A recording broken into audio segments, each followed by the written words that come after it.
Today we are dealing with the unit number 2, which is the animal world. So students, at page number 20 or 21, we will study about the animal kingdom. Okay, so let's start the lesson, and inshallah at the end of this lesson we will be able to demonstrate an understanding about the animal kingdom and the animal cells. Okay, so first of all हम लोग जो है animal kingdom के बारे में पढ़ेंगे, ठीक है। अच्छा बच्चों, एनिमल किंगडम क्या है कि in a previous lesson we will studied about that animals are divided into two groups. दो ग्रुप्स में हमने एनिमल्स को डिवाइड किया था, ठीक है, और उनको क्या नाम दिया था, vertebrate and invertebrate, and then हमने उनकी सब क्लासेस पढ़ी थी। अब इन दोनों ग्रुप्स को एज अ होल जो है हम एनिमल किंगडम बोलते हैं, ठीक है। यहाँ पर आप लोगों को एक टेबल दिया गया है जो कि आप लोगों को इजीली आइडेंटिफाई करेगा about the difference between them, ठीक है। सबसे पहले है हमारे पास एनिमल किंगडम है। एनिमल किंगडम जो है उसको दो ग्रुप्स में डिवाइड किया गया है। कौन कौन से दो ग्रुप्स हैं, वर्टिब्रेट्स एंड इनवर्टिब्रेट्स, ठीक है। इसके बाद वर्टिब्रेट्स को देखें, वर्टिब्रेट्स जो है आगे मजीद सब कॉलम्स में डिवाइड किया गया है। कितनी क्लासेस है वर्टिब्रेट्स की, 5 क्लासेस है। कौन कौन सी, number 1 birds, fish, amphibians, reptiles and mammals. ये सब हमारे पास क्या है, वर्टिब्रेट्स।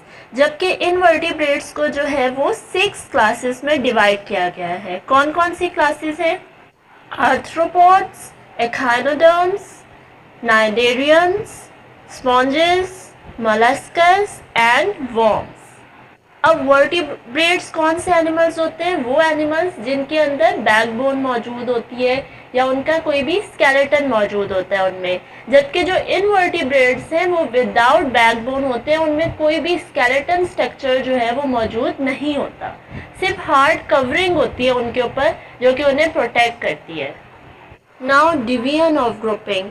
अब डिवीजन ऑफ ग्रुपिंग का मतलब ये है कि जब साइंटिस्ट ने डिफरेंट जो है करेक्टरिस्टिक्स और डिफरेंट फिजिकल फीचर्स देखे डिफरेंट एनिमल्स के, तो उन्होंने इनको एनिमल्स को मज़ीद सब डिवाइड कर दिया, ठीक है। उनके डिफरेंट फीचर्स की बिना पर उन्हें एक दूसरे से अलग करने के लिए उन्हें मज़ीद सब डिवाइड किया।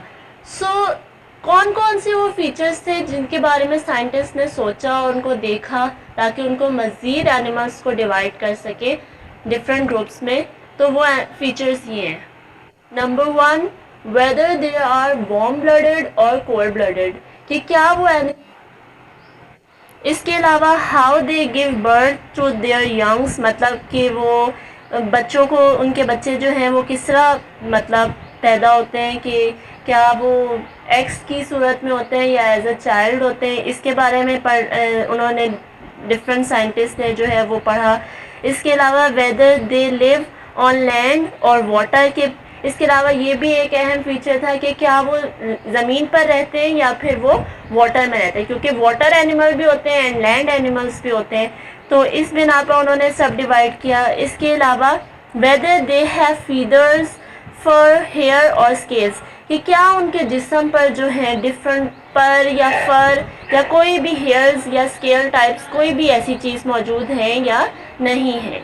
ये वो पॉइंट्स है जिनको देखते हुए डिफरेंट साइंटिस्ट ने जो है वो एनिमल्स को डिफरेंट किंगडम्स में, मतलब डिफरेंट ग्रुप्स में जो है वो डिवाइड किया।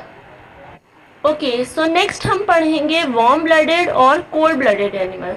अब ये वार्म ब्लडेड और कोल्ड ब्लडेड एनिमल्स का डिफरेंस जो है बीच में इनके, वो क्या है, किस तरह आपस में फ़र्क है इनके दरमियान। सो बच्चों, warm blooded animals are the animals that keep their body temperature same even the temperature around them changes. मतलब जो वार्म ब्लडेड एनिमल्स हैं वो एक ऐसे एनिमल्स हैं जो कि अकॉर्डिंग टू कंडीशन जो है और अकॉर्डिंग टू टेम्परेचर जो है वो अपना बॉडी टेम्परेचर मुसलसल चेंज करते रहते हैं, ठीक है। While the cold blooded animals are those animals who have the same body temperature as the temperature around them, मतलब वो अपने बॉडी टेम्परेचर को चेंज नहीं करते, जो टेम्परेचर है कंडीशन जिस तरह की है टेम्परेचर की, वो उसी मुताबिक रहते हैं, मतलब चेंज नहीं करते अपने बॉडी टेम्परेचर को।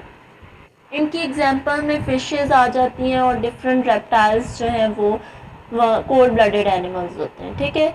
जबकि जो वार्म ब्लडेड एनिमल्स हैं उनमें जो मैमल्स हैं वो बहुत बेस्ट एग्जांपल है इसकी वार्म ब्लडेड एनिमल्स की, क्योंकि वो अकॉर्डिंग टू कंडीशन जो है वो अपना चेंज करते रहते हैं अपना बॉडी टेम्परेचर जो है।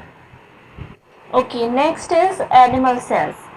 अच्छा बच्चों, जैसा कि हमें पता है कि हमारी जो बॉडी है, एनिमल्स की जो बॉडी है वो सेल्स से मिलकर जो है वो बनती है, ठीक है। डिफरेंट सेल्स जो है वो जब कोलैबोरेट करते हैं तो फिर वो एक ऑर्गेनिज्म जो है वो उससे बनता है, ठीक है। So we can say that every living thing is made up of cells, ठीक है। अब जाहिर सी बात है, सेल से बने हैं तो every cell perform its own function, हर सेल अपना काम जो है वो खुद परफॉर्म करता है। अब अगर हम एनिमल सेल्स की बात करें तो हमारे एनिमल सेल्स में जो है तो ह्यूमन जो है वो एक बेस्ट एग्जांपल है हमारे सामने, because we know that humans are animals, we are mammals. So अब ह्यूमंस में जो है वो डिफरेंट सेल्स होते हैं, ठीक है, डिफरेंट सेल्स होते हैं। फॉर एग्जांपल हमारे नर्व सेल्स जो होते हैं वो हमारे ब्रेन से मैसेजेस जो हैं वो रिसीव करते हैं and then sends these messages to all parts of our body. Similarly, we have blood cells that carry oxygen from the body. और इसके अलावा कुछ ऐसे भी सेल्स होते हैं हमारी बॉडी में, लाइक वाइट ब्लड सेल्स होते हैं, जो कि हमारी बॉडी को जो है वो अगेंस्ट द डिजीज़ जो है वो लड़ने की पावर देते हैं और हमारी बॉडी को जो है वो डिफरेंट डिजीज़ से प्रोटेक्ट करते हैं। यहाँ पर आपको जो पिक्चर शो कराई गई है उसमें आपको cell membrane cell animal cell जो है वो दिखाया गया है, ठीक है। नेक्स्ट हम पढ़ेंगे पार्ट्स ऑफ एनिमल सेल्स कि कौन कौन से पार्ट्स हैं एनिमल सेल्स के। So the main parts of animal cells are nucleus, cytoplasm, cell membrane and vacuole. Now number 1 is nucleus कि न्यूक्लियस क्या होता है। So students, nucleus is the main part of every cell, or in simple words we can say that the nucleus is the center of cell, ठीक है। ये cell का centre कहलाता है न्यूक्लियस जो होता है, और इसका काम क्या होता है, इसका फंक्शन क्या होता है कि ये सेल्स की जो है वो ग्रोथ को और उनकी रिप्रोडक्शन को मज़ीद बढ़ाते हैं। सेल को मज़ीद बढ़ाने में जो है वो न्यूक्लियस का बहुत ही अहम रोल होता है, ठीक है। ये तमाम एक्टिविटी जो कंट्रोल करता है सेल्स को रिप्रोड्यूस करने की एक्टिविटी या उनकी ग्रोथ की जो एक्टिविटी होती है वो सब कुछ न्यूक्लियस करता है। नेक्स्ट आता है हमारे पास साइटोप्लाज्म। साइटोप्लाज्म का क्या काम होता है कि ये मटेरियल को, डिफरेंट जो मटेरियल्स होते हैं उनको सेल्स के अराउंड जो है वो मूव करवाता है। इसके अलावा जो भी हमारी बॉडी का वेस्ट मटेरियल होता है उसको हमारी बॉडी में डिज़ोल्व करता है, ठीक है, डिज़ोल्व करता है सेल्स अपने अंदर, और ये सब कुछ किसकी वजह से होता है, साइटोप्लाज्म की वजह से होता है। नेक्स्ट है हमारे पास vacuole.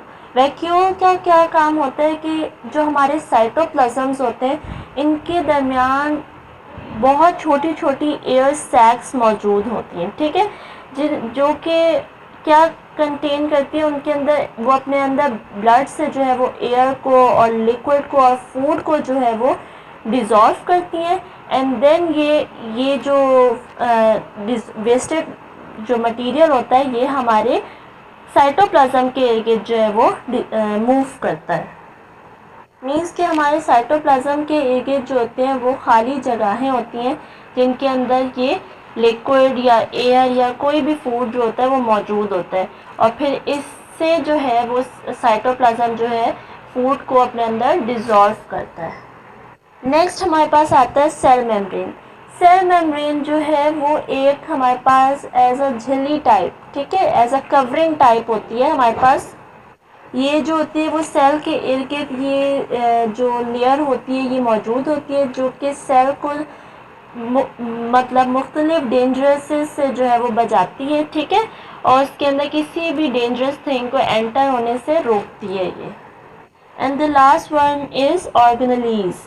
So the organelles are the smaller parts within the cells. So students, ये वो parts है जिनसे मिलके सेल जो है अपनी proper shape में आता है, and without them the cell cannot perform its function. Okay, so this is the end of our lesson, and I hope you will understand the lesson, and at the end there is some questions for you. So question number 1 is, what is the difference between warm-blooded animals or cold-blooded animals? And the answer is, warm-blooded animals keep their body temperature the same even when the temperature around them changes, while the body temperature of cold-blooded animals is the same as the temperature around them. मतलब कि जो warm blooded animals होते हैं वो अपने body temperature को जो है वो कांस्टेंट रखते हैं, सेम रखते हैं, इवन कि जब जो हमारे सराउंडिंग्स के जो टेम्परेचर है वो जब चेंज हो रहे होते हैं तब भी उनका बॉडी टेम्परेचर कांस्टेंट रहता है। वाइल जो कोल्ड ब्लडेड एनिमल्स होते हैं वो अकॉर्डिंग टू टेम्परेचर जो है वो अपने बॉडी टेम्परेचर को चेंज करते रहते हैं। Next, name the parts of animal cells. Animal cells के कौन कौन से पार्ट्स हैं? Nucleus, cytoplasm, cell membrane and vacuole. And the question number 3 is, draw the diagram of animal cells. ये पेज नंबर 21 पर जो है आप लोगों को एनिमल सेल की डायग्राम दी गई है, ये आप लोगों ने अपनी नीट कॉपी पर जो है वो ड्रॉ करनी है। ओके, सो स्टूडेंट्स, इन 3 क्वेश्चंस को जो है आप लोगों ने अपनी नीट कॉपी पर राइट डाउन करना है और इनके आंसर्स भी लिखने हैं। Thank you. अस्सलाम वालेकुम व रहमतुल्लाहि व बरकातुहू।